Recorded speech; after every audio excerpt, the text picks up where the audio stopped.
On this episode of Pennies Going in Raw, we get back to the basics and discuss how we're going to maneuver our way through the rest of the quarter after dealing with the low float sell-off. Hey, yo, check 1, 2. This is Flavor Flav in the building for the Atlas crew. Atlas Trading, what the fuck is up? There are traders, there are prodigies, and then there's legends. We're up 4%, baby. No way. 4% Buy the fucking dip. Hey, who told me about IDEX? Like, dude, what the fuck? Like, someone just made, like, a lot more money than me on my trade. You find out life's this game of pennies. Did you check the portfolio? Pennies. The margin for error is so small. I bet Warren Buffett never did that. And they out there making money right now off of penny stocks. Them two guys is putting in work to make y'all rich. The pennies we need are everywhere around us. Time to think big. Pennies Going in Raw. Featuring Dan, Deity at Dips. And Hugh Honey. Produced by Vinny Strokes, baby.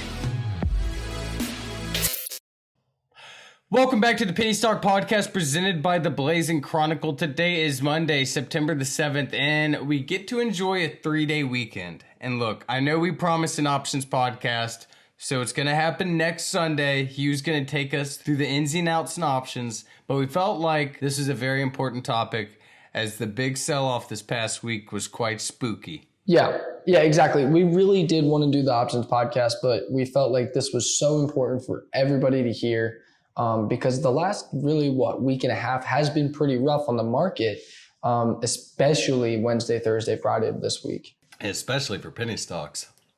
Exactly. But we talked about this. We needed this. And also, happy Labor Day, man. Yeah. Thank you. It's been such a wild ride for swings. Like, some of the prices on some of these stocks are like unimaginable. If you told me like SXTC was going to be 23 cents a month ago, I would have called your bluff, you know? Yeah, no, exactly. And that's the thing, is that we're always praying for a dip and we're always praying for new plays. Guess what? Now we have so many new plays because the entire penny market sold off. Find me something that was green on the week and it probably had like FDA news, but like nothing was moving. Everything was selling off. And honestly, it's awesome to look back on because now we have so many plays. Yeah, it's such a good time for all those ones that you're like, I wanted to get in this, but it's too late. Well, it's probably at a new low right now. There's actually a good bit of stocks like 52-week lows. I know I keep saying SXTC, but it is actually I'm pretty sure 52-week low right now. Exactly. In the moment, I was pissed about it. I was like, oh man, this sucks. Like, I'm not making any money. But now looking back, I mean, it's awesome. We love playing bottomed out plays, and now we have so many of them. It's like, what was it, March or April, after that huge run when we had that huge dip, and then that V recovery. I mean, we had so many plays to play. We were doing like 100% in the portfolio every like 3 weeks. So yeah, that was such a good time to be alive, man. But yeah, I mean, while the market is like this, I know I'm skipping ahead and saying, don't be trading as much, don't want to force any trades. But a good thing to do when it is like this, though, is while you're kind of sitting and waiting, is to try and learn some new things about trading. And I know a lot of people have been messaging me a lot about SEC filings. They want to know what's important. They want a section on it. So I feel like before we get into the real meat and potatoes of this episode, could you kind of go over some of the different types of SEC filings that you find most important to read, and then maybe some of the stuff you look for in them? Yeah, that's awesome. So we get so many questions about SEC filings, and it really is an art to read some of them in a quick manner. And one guy that we have in the Atlas who is an absolute beast at it is called Verde. That dude is just on top of SEC filings. The second that they come out, it's like he has to read them in like 2 seconds, and he understands them fully. That being said, some really important SEC filings are 8Ks, and so that is when the company is releasing a press release. And no matter what, no matter how small it is, you always want to have alerts on for 8Ks because that's when the company is press releasing something. Most of the time, I'm going to go on the limb here and say, most of the time an 8K is a good thing. But when they go bankrupt, they do a filing. When they're doing like a fiduciary notice, they'll do an 8K. So it's really important because most of the time they are good, but But any press release that the company files comes through an 8K. So an 8K, in my opinion, is one of the is the most important filing. Not the most important, but that's the one that I get excited when I see. 8Ks are like 401ks that haven't grown up, right? Yeah, exactly. And then we have the S's. The S's we usually hate, unless you're looking for a dip on a company. Like I was looking for a dip on CLSK like 3 months ago, and offering came. It didn't do anything to the stock price. But when you're eyeing a company and you think it's a little overextended, an offering can be the blessing to get in on a dip. So you have your S1, your S3. Now, I'm not sure if this will work for everyone, but when I was starting out trading and I couldn't remember if an S3 I couldn't remember which one was a shelf offering and which one was the direct offering. And so how I used to remember it was S1, 1 comes before 3. So that offering was not a shelf offering. The S3 is later in the numerical standard. Therefore, it was a shelf offering. I don't know if that'll help anyone, and that might not even make sense. I love memory tricks like that, so it helps me. Does it? Okay, yeah, because that's how I used to remember when I used to see like an S3 come out and I was panicking. I was like, shit, do I sell my shares? Like, what's going on? Even when KTOV did an S3, I had like went blank for a second. I was like, fuck, what's an S3? What's an S3? And then, and that can really help you, especially if you're a day trader and you see an S3 come out and you see a huge overreaction, you can play that bounce once everyone realizes that it's a smaller offering and it's a shelf offering. Like KTOV did like a S3 for like 40 cents and it went to like 32 cents. That's an easy 15% return on the bounce back minimum. So that alone is its own strategy. So you have your S1 and your S3. S3 being the shelf offering, S1 being the usually at the market. And then something that we got to talk about is anything with an F. Okay, so when you see an F3, an F1, things like that, an F6, what all that means, okay, is that it's foreign. So for instance, when KTOV, I know we keep going back to this, but KTOV is headquartered they're headquartered in Israel, and like a lot of biofarmers. And so because they're incorporated in a different country, but they're listed on our stock exchange, they have to file a foreign form. So when you see an F3, instantly think S3. When you see a F1, instantly think S1 or, anything like that. All it means, it is a different filing, but it's an F in front of it instead of an S. Okay. So that's really important. And then we have our 10Q and the 10K. Now, this is really weird because the Q after the 10Q is for quarterly. Okay. It's your quarterly financial reporting. Okay. Now it's really weird that 10K, you would think that, it's an annual reporting. So I would think that would be like a 10A instead of a 10K, but it is what it is. So 10K is your annual reporting. 10Q is your quarterly reporting. Okay. And those are the ones that I think are most important, especially for what we do. So again, we'll go over it real quick. S1, offering. S3, shelf. 10Q, quarterly reporting. 10K, annual reporting. 8K is a press release. And then, of course, anything with an F just means foreign. So F1, offering from a foreign. So whenever you hear one of these, is there any of them that you instantly open, look at, and you control F to go search for a certain term in it? Like if you see an S1, or if you see an offering, is the first thing do you open it and go search for price per share or at this price? Is there something you do for each of them? So it really depends. I don't like to do too much filing reading during the middle of the day because I like to focus on the filings, and that's just me. I usually like to read them on off market hours, filings, like new filings, not old filings, but new filings. And, so the only real time that I'll really open up like an S1 or an S3 is if it's something that I'm swinging. Or if it's something that I've been watching and I've been waiting for a dip, then again, like CLSK a few months ago, I was trying to get in on under $3, and they had an S1 or an S3, I forget honestly, but it dipped. I got like 20,000 shares, and then it ripped. It really didn't do much to the price. So I really only do it unless it's something that I want to get into or it's something that I'm swinging. Now, an 8K is a different thing, because an 8K is the company is releasing that press release. The company doesn't need a direct format. Now, of course, legally, it does have a format that it follows, but usually the first paragraph is really important. So it'll say, blank blank therapeutics announces that they are initiating a phase 3 on this drug.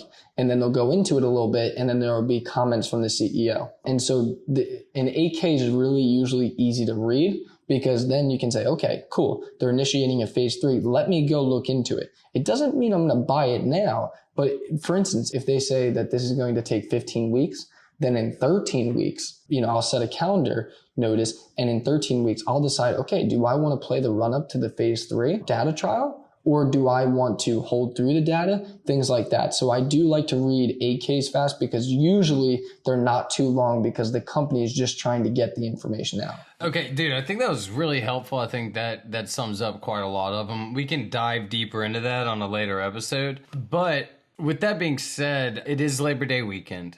That means it is officially the end of summer, the sweet, sweet end of summer trading. And yeah, we hope the market takes a turn for the better after the sell-offs we experienced in the past week and a half. So obviously there's going to be a big transition ahead. Yeah, so that's really important. So we're at what's called a pivot point, in my opinion, right now, because we had a huge sell-off. Not a huge sell-off, but we had a pretty good sell-off especially the last few days, Wednesday, Thursday, Friday. So it could go one of two ways, because this is considered the end of summer trading, which means that, usually FDA catalysts come back, even though, algos come back, hedge fund managers are back at work, kids are back in school, life starts back again. So that usually signals that the market's going to be hot again. Now, I can't tell the future. I'll never pretend like I can. So I don't know what's going to happen, but I think that this is a really good time for us to prepare for what the market's going to do. Because in my opinion, I don't think the market will just stabilize. I think the market's going to do one of two things. Either it's going to be really hot this week, or it could continue to sell off. And we want to be ready for both those. With different levels of traders and different styles of traders, there's definitely going to be like a lot of different ways. For a lot of the newer traders, what would you kind of recommend they do in this kind of situation? Yeah, so especially, and you guys hear it all the time, if you're a newer trader, I always would err on the side of caution, simply because you're a newer trader. You're unexperienced. You're going into a field that you have no knowledge on. And even though so many of us try and help, there's no better teacher in the world than experience. So that being said, do you want to lose 10% on $1,000 or 10% on $100? Of course you want to lose the 10% on $100 rather than $1,000. So that's why we always say beer money, beer money, beer money. Because until you get that experience, we can help you as much as we want. But when you have to make that split-second decision and the stock moves 10, 20, 30% inside that time, you're not going to be like all over your Twitter looking for what I'm going to say. You still need to make that decision yourself. So for newer traders, I would still err on the side of the market's still going to go down. Now, again, I don't know what it's going to do, but as a newer trader, if you have $10,000, I would still keep 60% cash. Okay. So that means $4,000 in the market and $6,000 in cash. Now, why? Because the last 6 weeks, we haven't had much movement in the market. Things haven't been running 200 to 300%. So if the market does sell off, then you can buy that dip, because the market will get hot again. I'm not sure when. It could be this week. It could be 2 to 3 weeks from now. Yeah, I mean, even if it happens on Tuesday, yeah, and you have 40% in, and the stocks start to go up 5%, even if it gets to a breaking point where you're like, okay, I'm adding back, I can almost guarantee that price is still lower than what it was a week and a half ago. Yeah, that's a great point. Because everything has dropped such an incredible amount. Exactly. That's I didn't even think about that. That's an awesome point. Even if you miss the 5%, you're limiting your risk. So even if the market does turn around, you still have that opportunity there. But if you put 80% of your money on the street and then all of a sudden the market corrects another 20% this week, ouch.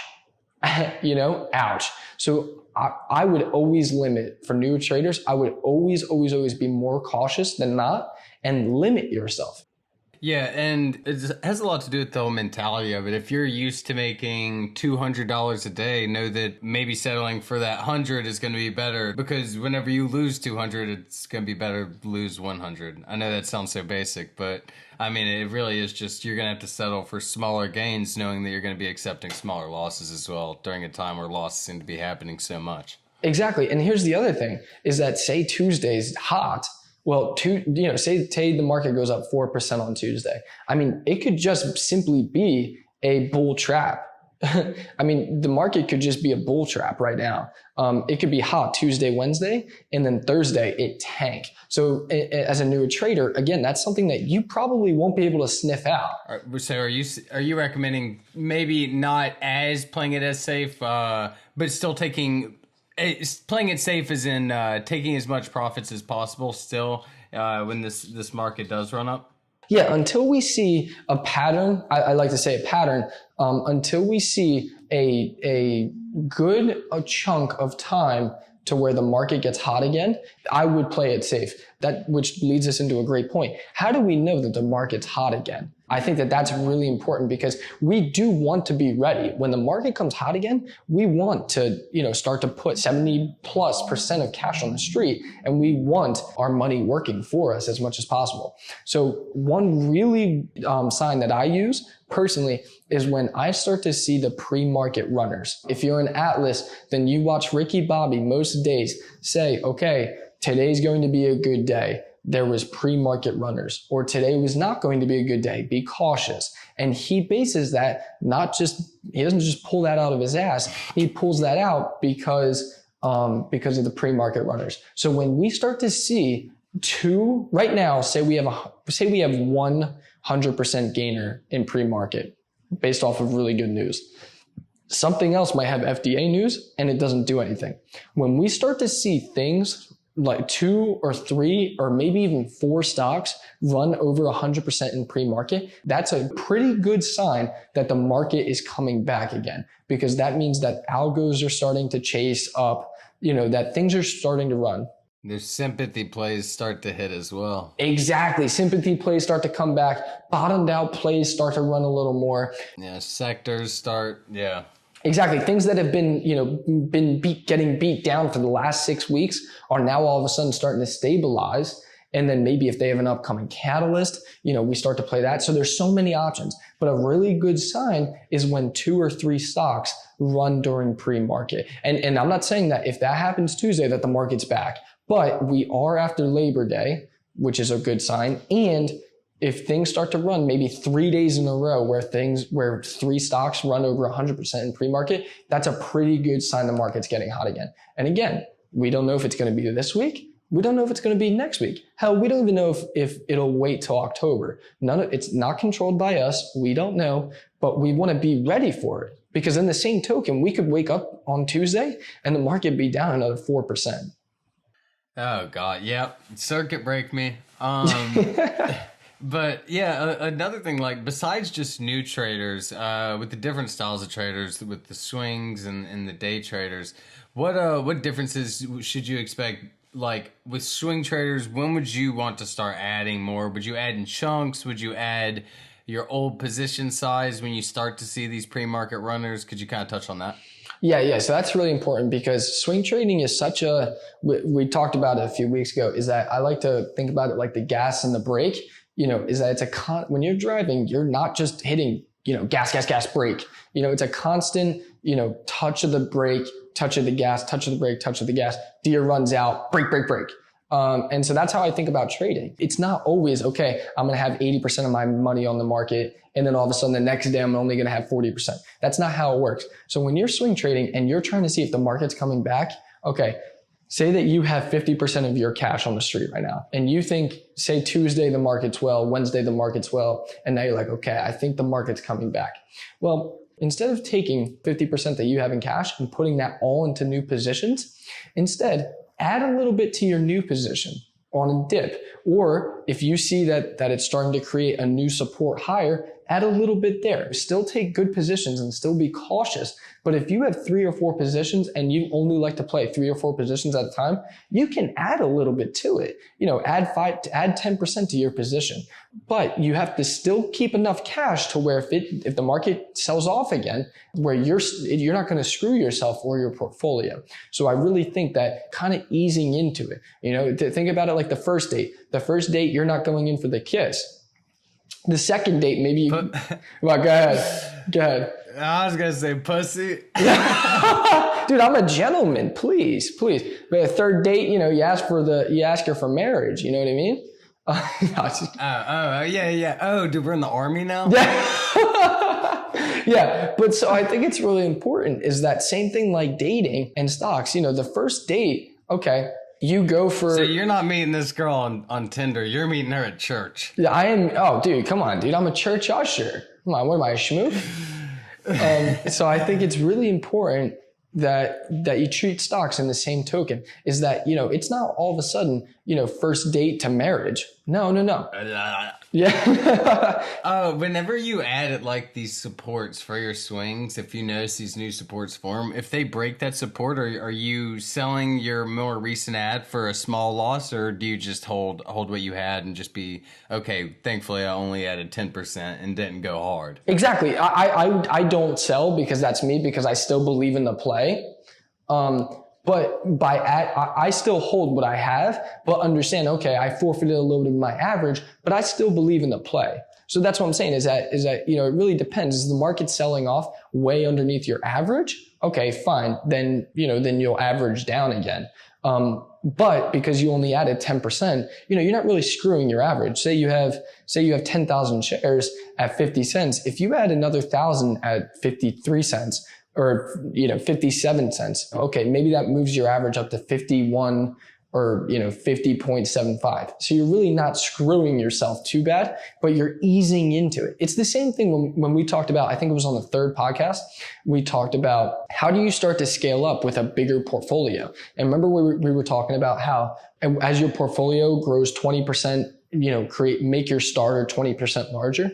Same thing with the market is that, okay, if you think the market's coming back hot again, add 10% to your position, ease back into it. And I think that's what I do as a swing trader. And I think that's the most efficient way because you're still adding more size, but you're not going to make $1 million extra off of it. But in the same token, if the market sells off, you're not going to get screwed.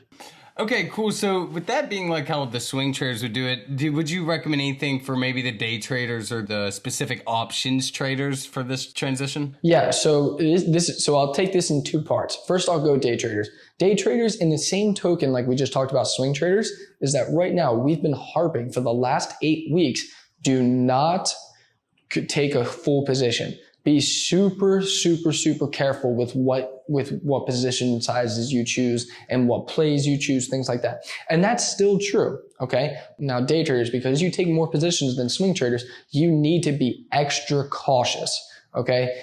You need to know that the market's heating back up again before you start to take more positions. Because right now, we've been harping that, okay, you should take 1, maybe 2 positions because that's what's going to run. Okay. 1, maybe 2 things are going to run during pre-market, if that. When the market heats up again, there's maybe 4, 5, 6 things running pre-market. And that's when okay, you can take, your risk reward can be a little bit lower because the market's hot and a lot of things are running. Right now, you can't do that. So especially if you're a day trader and you've only been in the game maybe 3 years and under, you still need to treat it like a new trader, okay? Because it's hard to adapt to these kinds of things. So if you're a day trader Still be super specific.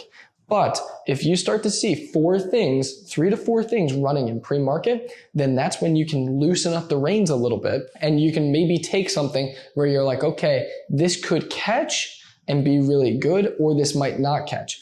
But again, you can be wrong, but the thing that's going to save you is your position size. If I was a day trader, I would still keep my position sizes small until we had a good amount of time, and I'm talking about at least a week of the market being hot again before I really started to take 10, 15, 20% of my portfolio and threw it in a day trade. And so I think that like swing traders, I would still be super specific and I would ease into it. I would be super careful with my position sizes, because I know the day traders out there that love to throw 20% of their portfolio every single day at one play.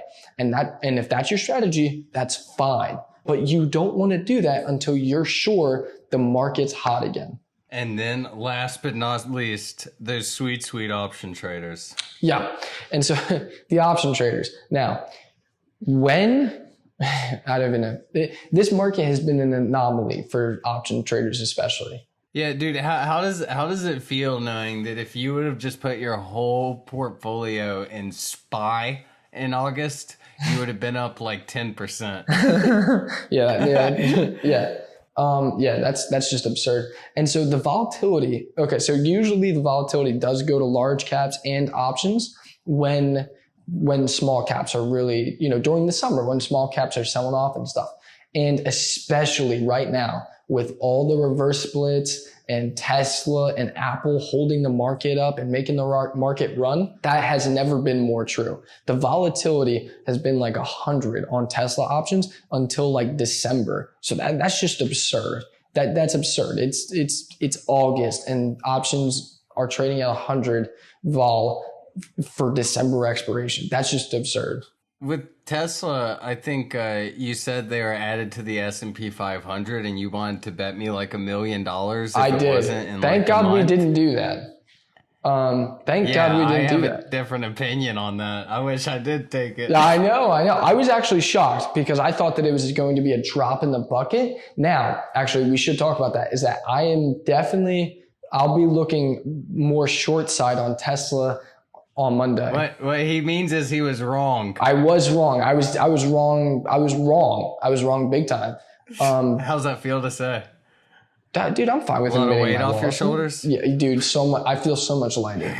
I still do think that. Dude, come on, dude. Who'd they add? They added like some company called Tessencon or something. Like, what the hell is Tessencon?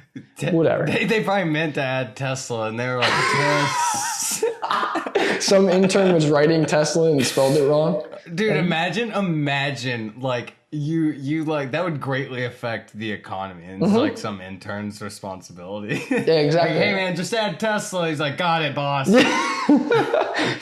Yeah, exactly. But so I was surprised by that. But I will be looking more short side Tesla going into Tuesday, because I do think that was one of the things keeping Tesla up and keeping Tesla running. But for getting back to it, my options traders, again, the volatility on the options has been awesome. And the volatility in large caps period has been awesome. So if you're an options trader, now this is the time when you need to say, okay, my option strategy has been working well in a great options market. But it might be time to reevaluate as the penny market starts to come back. It's time to reevaluate my option strategy. And you don't have to change anything right now, but you should keep an eye out on it.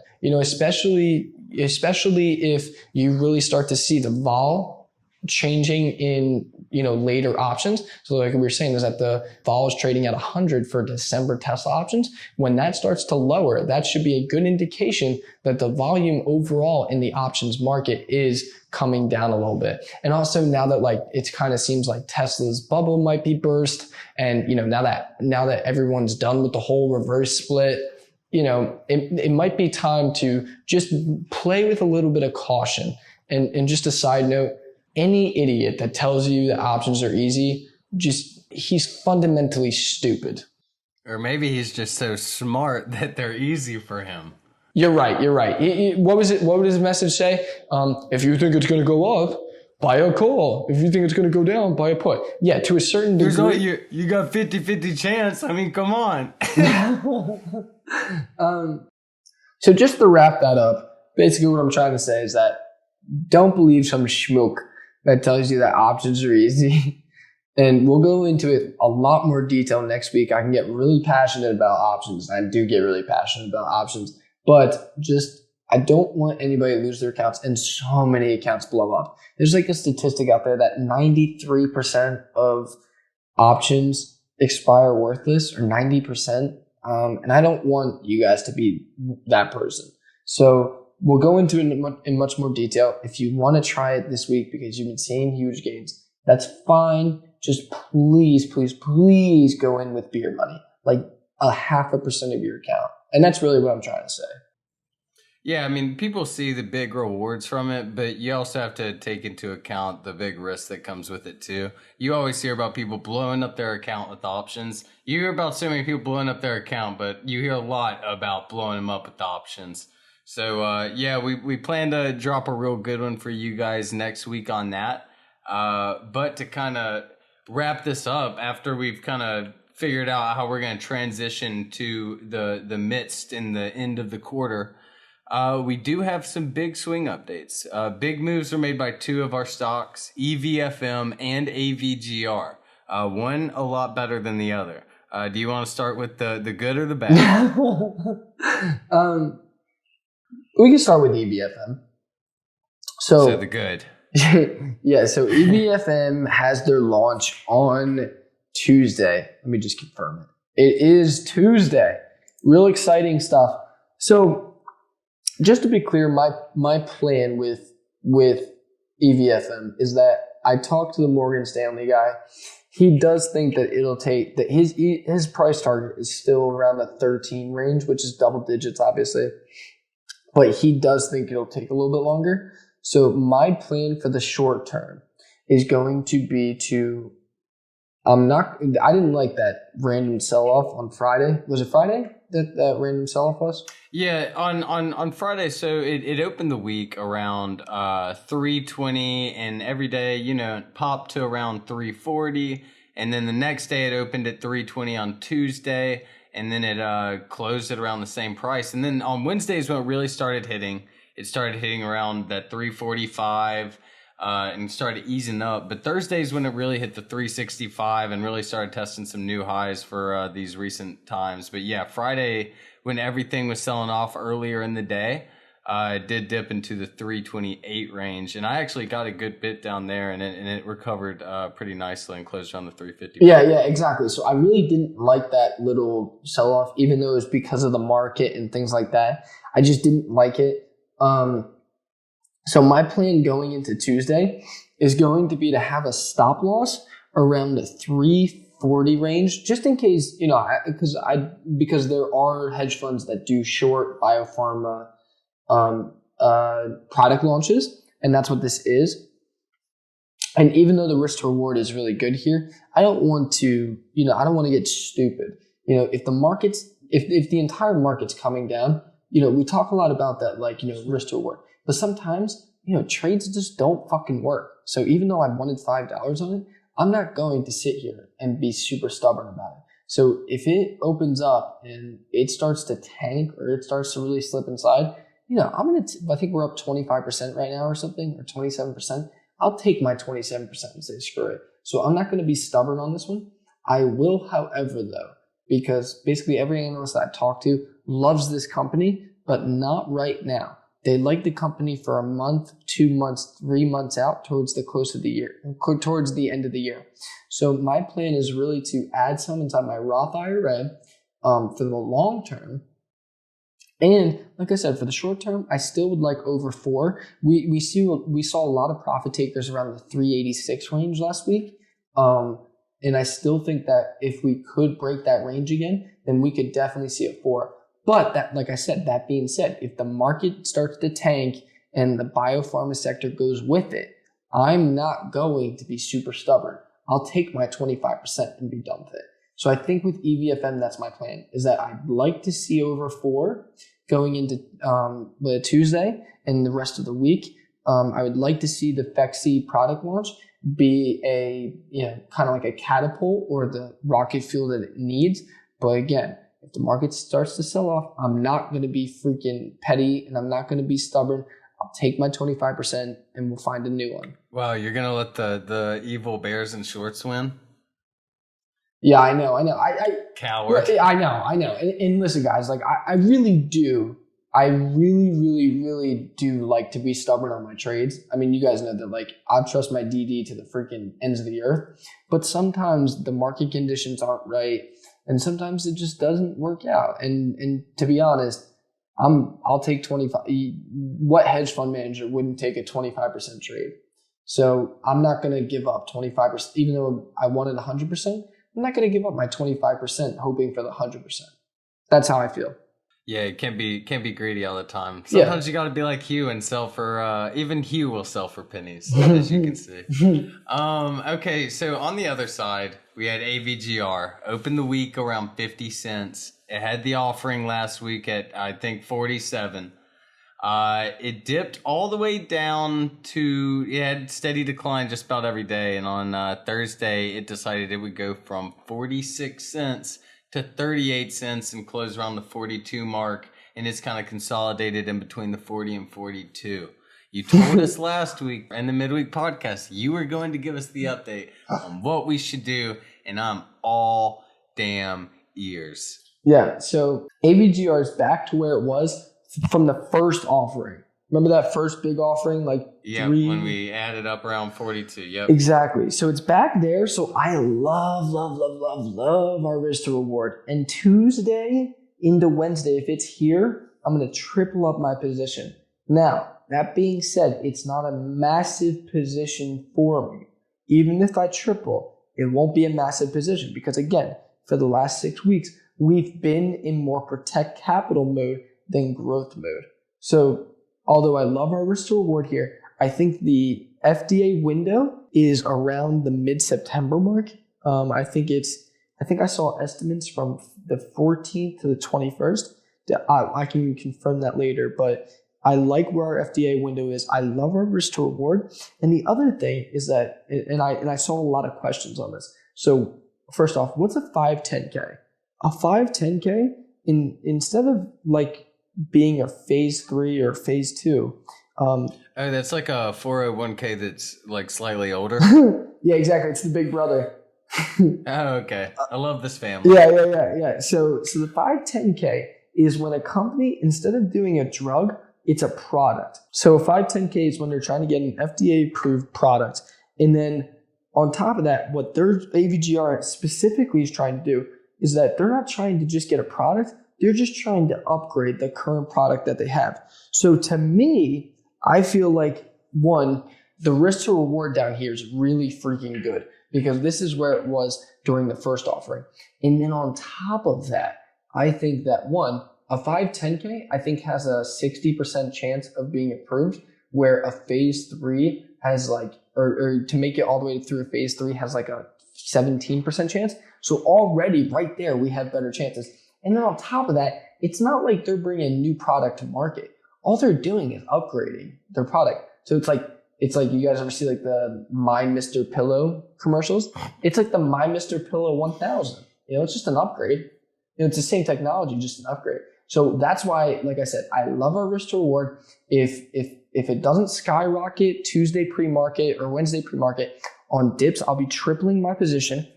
Now the other thing is that some of the biopharmas in the last 3 weeks that have tanked have brought the entire market down. So that is something to keep in mind. Like I said, is that right now, until the market proves to me otherwise, we are still inside a protect capital mode. So I'm not going balls deep on this. I will be tripling up my position. But that being said, I'm not going to be super stubborn on it. I love our risk to reward. I love 510Ks, and I love that on top of the 510Ks, that's an upgrade instead of a new product to market. So I really feel like our risk to reward is there, but I'm not going to be super stubborn on it because AVGR has dropped 2 offerings, and that is not usually a great thing. So that's kind of my plan. All right, cool. So that kind of sums up AVGR and EVFM. No, stop asking. No, I'm just playing. But yeah, we should have some, we should see definitely some up moves, and if EVFM sucks, well, we'll just all blame Hugh.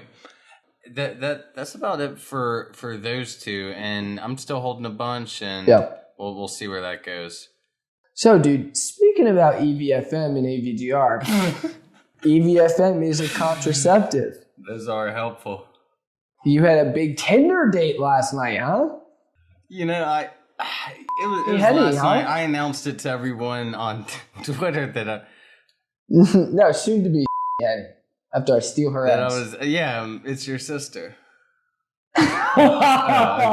Yeah, then we'll trade. That's fine. I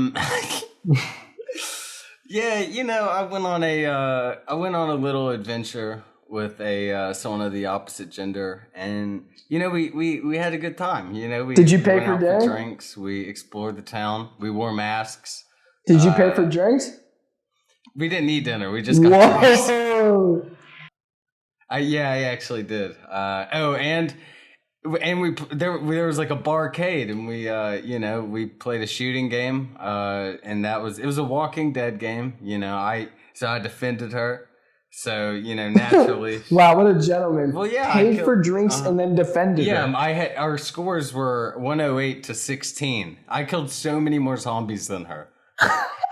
Was she impressed by your big gun? Oh, that was the first. No, I'm just playing. Yeah. I mean, she was very impressed by my shooting skills, and we had a great time.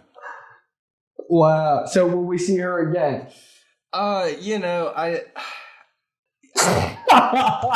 not important. I hope to. We did have a blast. And if you're listening to this, you're the one. That's what I heard. Yeah, you're the one. She was like, "Yeah, I am subscribed to your podcast," and then she pulled up the podcast app, and it was "Call Her Daddy," and that's it. So I don't think we'll have to worry about her listening. But no, we had fun. We went back to her place, and we watched a jail show, because that's what I always make girls watch, because it's very neutral watching people in prison, because it's like, hey, I know you're with me, but it could always be worse. That's true. That's a good point. I never thought about that. And what do you call it? She lives an hour from you, right? Yeah, it's like 40 minutes, but I live in like the wilderness, man. So it's like that's normal. Dedication. Yeah, that's dedication. Yeah, I got so drunk I made her drive the car back to our place. Call me. We love you. Yeah. All right. No, don't. What the fuck? Jesus Christ. Anyways, I did see a lot of people want to hear about it, so there's you guys' answer. We do have a scenario to wrap things up. Do you want to hear it? Yeah. Oh, yeah. We're doing a scenario? Yeah, this guy is he's basically blaming you for marriage issues. That makes sense. I mean, why not? Okay, cool. Hey guys, love the podcast. And maybe I love the Roth IRA episode a little too much. I'm your typical COVID trader. Basically, put in 9K and got it up to around 30K. I'm a pro. So after listening to the Roth cast, I decided to max out the Roth deposit and put the whole $6,000 in. Didn't think that this would be much of an issue, because we still had around $8,500 to $9,000 in savings. Out of nowhere, my wife decided to total her car. Completely her fault. And she now needs a new one. She didn't know about my Roth endeavors, and I was wondering if you thought I should go under PDT or face the issues with an early Roth withdrawal. Thanks, guys. So, congratulations on that one, man. How do you feel about that? Wait, this sounds so simple. Okay.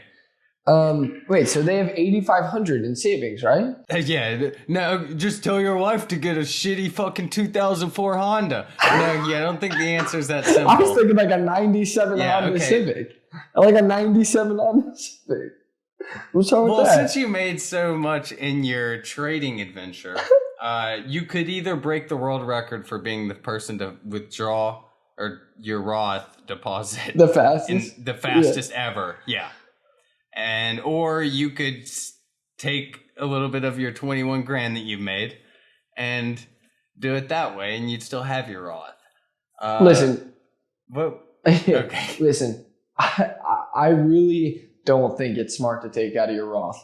I mean, just think about this alone. Besides the fact that you have to pay taxes, on top of that, you get hit with a 10% penalty just for taking it out early. Okay? So the government basically says to you, you motherfucker, you told me you didn't need the money till 59 and a half. Now you need the money now. So I'm going to take 10% of your money. It's total bullshit. That's such bullshit on the government's part. So what he's saying is, instead of risking $600, you should just get divorced, because if you only have $8,500 in savings, what's the most she could take from you? Is what, around $4,000? Yeah, I mean, listen. She should love you unconditionally, and like just tell her to cut back on like the Walgreens spending or something. You know? She needs a new fucking car, and they don't have money for 97 Honda. You know what? I bet Mrs. Henny would be happy with a 97 Corolla. You know what? Yeah, I think Mrs. Henny's gonna marry you for money, and she's not gonna be happy with a 97 I Corolla. bet your ass she is. I bet she's not going to spend everything at Walgreens, and she's going to love the 97 Corolla that I give her. That's what I bet. Okay, yeah, so I don't think he really has an answer with it, but I would like to, he'll probably just pay for it, because, I mean, it's technically his fault. Listen, in all seriousness, don't take it from your Roth IRAs. It's your money, and even though it's only $600, the fucking government, we live in a society where it's supposed to be, for the people, but the government... We do live in a society. We do live in a society. And we're sitting inside a society where it says, where the government's saying is that because you said that you didn't need it till 59 and a half, we, even though it's your money, we're going to tell you that we're going to take $600 from it. Okay, even though they're not holding it for you, they're not doing anything for you except limiting the taxes, but yet you still have to pay the taxes on top of that. Can you redeposit that year, or is it maxed out for the year? Nope. So that's a really good point about IRAs. Is that so? If there's any financial advisors out there, okay, say that you borrow against your life insurance, you can actually redeposit that money at any time on most policies. With your IRAs, once you contribute for the year, so once you contribute $6,000, it doesn't matter what you borrow against that. You're toast. You don't get to recontribute that. So that's why I say that it's between the penalty and the fact that you don't get to recontribute. That's why I'd say it's so crucial not to take from it. So if you can, and also you could really finance it. Obviously interest rates at this time are favorable. If anything, I hate debt, but if you could get an interest rate that was favorable, then I would probably do that. I would honestly, personally, if I were you, I'd pick up a second job. Work at Amazon until you pay it off. But dude, no, just take it out. He just made $20,000 in his TD Ameritrade, bro. That's fantastic. And the market's slow. Just take a little bit out of that. I would just work Amazon for like 10 hours a week until you got a new car. Jesus Christ! How about you make his wife do it? Mrs. Henny would be open for it. So long story short, Hugh has he has no real life experience, is what I got out of this. And that's all it is to it. Next week we'll be coming back to you with an options podcast, and it'll be very exciting. I'm so excited for it. We're gonna learn about the Greeks, baby. The Greeks. We're going back to fucking frat life. Let's get it. See y'all.